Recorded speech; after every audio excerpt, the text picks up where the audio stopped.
Good morning, good morning, good morning. Welcome to another episode of Coffee, Coaching, and Conversation. I am your host, Kimberlee Deneice, and I am so excited to be with you today. Another Wednesday, we are going to dive in. Do me a favor. Make sure that you let me know if you are watching live or if you are watching the replay. You can do that by simply dropping in the comments hashtag live, hashtag replay. All right. I just want to know if you are catching this live or if you are catching the replay. Listen, guys, I am just so excited to be with you this morning. And if you don't know who I am Kimberlee Deneice, and I help high achieving professionals of faith shift from incidental to intentional living by understanding biblical principles, their personality, and spiritual gifts to activate real success in their areas of influence. All right, so that's a little bit about me, who I am, what I do, how I do it. So I'm just excited to come to you today. We've been doing this since April of last year. So a little after the pandemic started, we began to go live on Wednesday mornings, and we've kind of adjusted the time. Originally, we were at 9 a.m. and then we changed to 8:30, but then found that 9 a.m. is just simply the best time. It's simply the best time. So don't forget to put in the comments hashtag live or hashtag replay so that I know if you are watching this live or if you are watching the replay. That just helps me to kind of know where you are and all of that good stuff. So again, I am excited to be with you all today. We've got some good information to cover. I don't know if you read the notes for this episode or the description, but we've got some good things to cover. So I am excited about that. So while you're hopping on, do me a favor and invite a couple of your friends. Invite a couple of your friends to watch this. Share this stream. Don't keep it a secret. Don't hold it to yourself.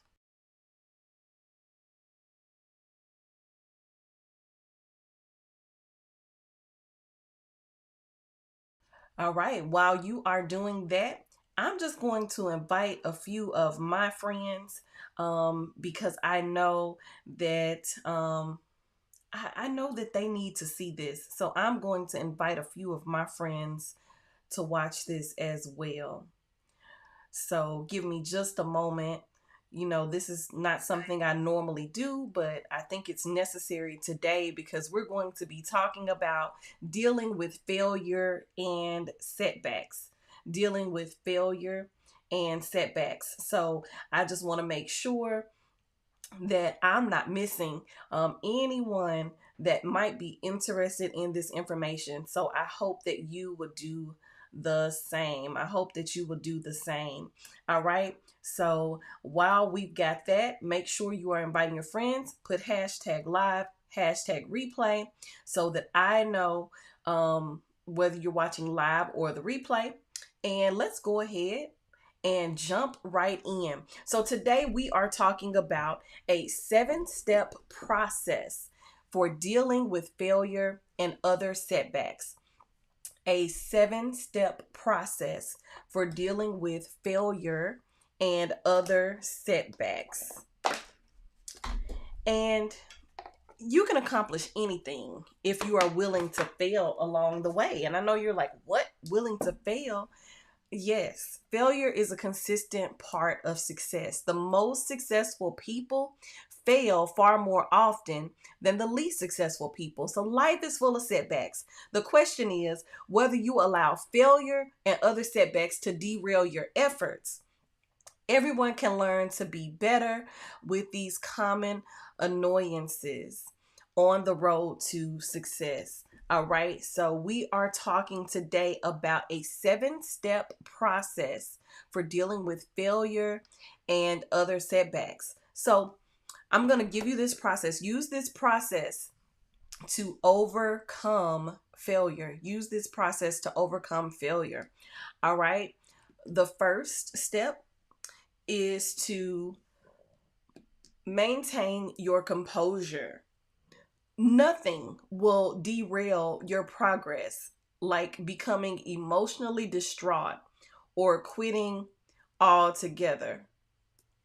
Undesirable results will happen more often than not. We don't always get the results that we want, but it's important to understand this fact that you need to maintain your composure. When you expect that you'll sometimes fail, it won't bother you nearly as much. You simply keep on going. All right. Number two in this process, determine what went wrong. If possible, determine the error in your approach. Do the best to understand exactly what happened and why.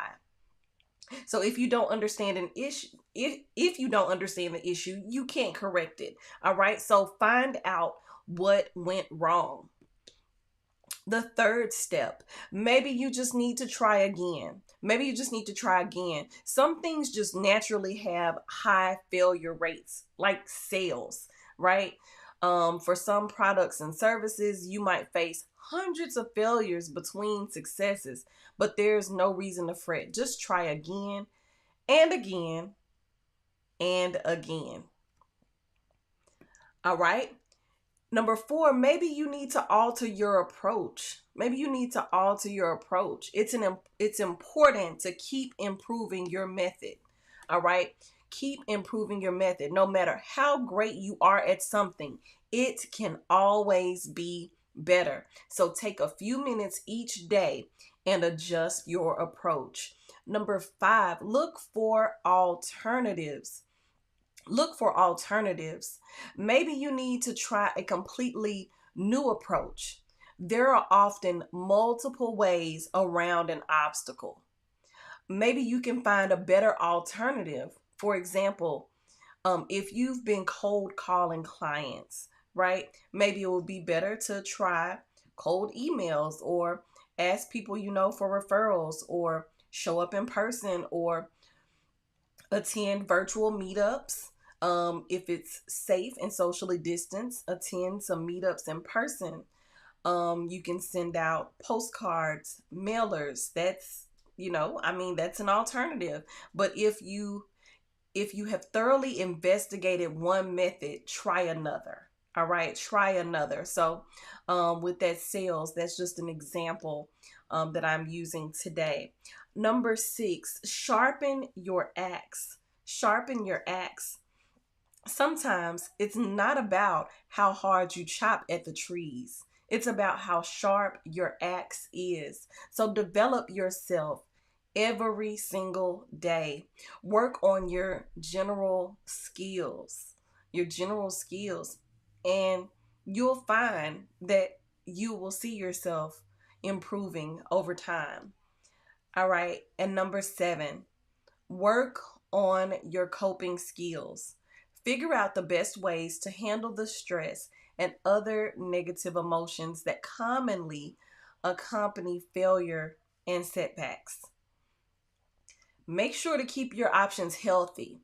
This is very important. So, whether you call a friend or exercise, pray, and meditate, those are some examples of some healthy and acceptable options. There are others. Those are just the ones I'm throwing out there. But you want to avoid going to drugs, alcohol, or food. Those are examples of unhealthy coping strategies. All right. So you want to work on your coping skills. You can't succeed if you can't handle failure. You can't succeed if you can't handle failure. Most of us are far more afraid of failure than we should be. The most successful people fail more often than they succeed. It's just a part of the game. There's a book by John Maxwell called Sometimes You Win, Sometimes You Learn. It's got the word lose crossed out because you shouldn't feel like there are always losses in your life. You can turn that loss into a lesson. Sometimes you win, sometimes you learn. All right. So treat those losses as lessons. Treat those losses as lessons. All right, we want to look at Romans chapter 5, verses 3 through 5. But before we do, I want to make sure to let you know that one of the best ways to predict your success is to look at your ability to handle failure. Successful people handle failure without any undue fuss. Just learn and keep on going. Keep on going. Learn and keep on going. So give me a moment. I'm going to pull up the Bible app. And I want to share with you from Romans chapter 5, verses 3 through 5, reading from the Passion Translation. And it says, "But that's not all. Even in times of trouble, we have a joyful confidence knowing that our pressures will develop in us patient endurance, and patient endurance will refine our character, and proven character leads us back to hope. And this hope is not a disappointing fantasy because we can now experience the endless love of God cascading into our hearts through the Holy Spirit who lives in us." All right, who lives in us. All right, so I want to give you some points to ponder from those verses to be able to have some biblical principles to hold on to as we are dealing with processing, dealing with failure, and learning from our losses, okay? So, endurance. That's the first thing that I get from these verses. If you look at verse number 3, we need endurance. This going through this process, especially with an open mind, when we have a mindset of learning, we begin to develop endurance within ourselves. We begin to develop our character. Our character, it gets developed more and more over time through this process. And then we also have hope. We have hope. If you look and refer to verse 5, we have hope. All right? We have hope. So we have hope. So it's important. Let's look back at that again. Endurance. All right. We build up our endurance. Our character is developed. And then we also have hope. We also have hope.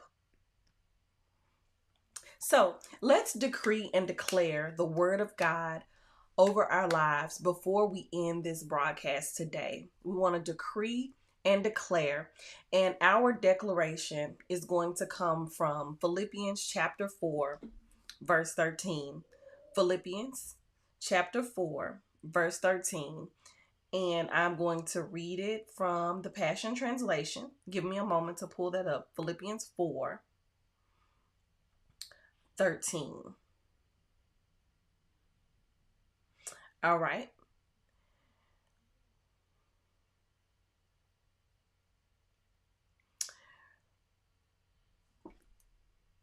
And I find that the strength of Christ's explosive power infuses me to conquer every difficulty. And I find that the strength of Christ's explosive power infuses me to conquer every difficulty. All right. In other translations, it reads, I can do all things through Christ, which strengthens me. All right. So we want to decree and declare that over our lives. All right. So we decree that we can conquer every difficulty because Philippians 4:13, then we declare it over our lives. Philippians 4:13 tells us that through the strength of Christ, we can conquer every difficulty. All right. So thank you guys so much for tuning in today, and let me know your thoughts. You can comment whether you're watching live or watching the replay. And let me know your thoughts about this. And also let me know how you deal with failure. How you deal with failure. Are you using these? Are you working on your coping skills? Are you processing and trying to improve? How you respond when things like difficulties come in your life, when you have failure, when you have losses. How are you responding to that? I would love to hear from you. Feel free to comment or to DM me wherever you are watching this broadcast. Thank you so much for tuning in today. I am Kimberlee Deneice, and I help high achieving professionals of faith shift from incidental to intentional living by understanding biblical principles, their personality, and spiritual gifts to activate real success in their areas of influence. So, thank you guys so much for tuning in today. I look forward to being with you next week. And I just pray that you are able to grab something from today's broadcast. And if it did something for you, if it helped you, if you learned something new or different, be sure to share and let me know that. All right. So thank you guys so much for tuning in today. I appreciate it. It's always a joy and a privilege to share with you. Peace and blessings to you all. Enjoy the rest of your Wednesday.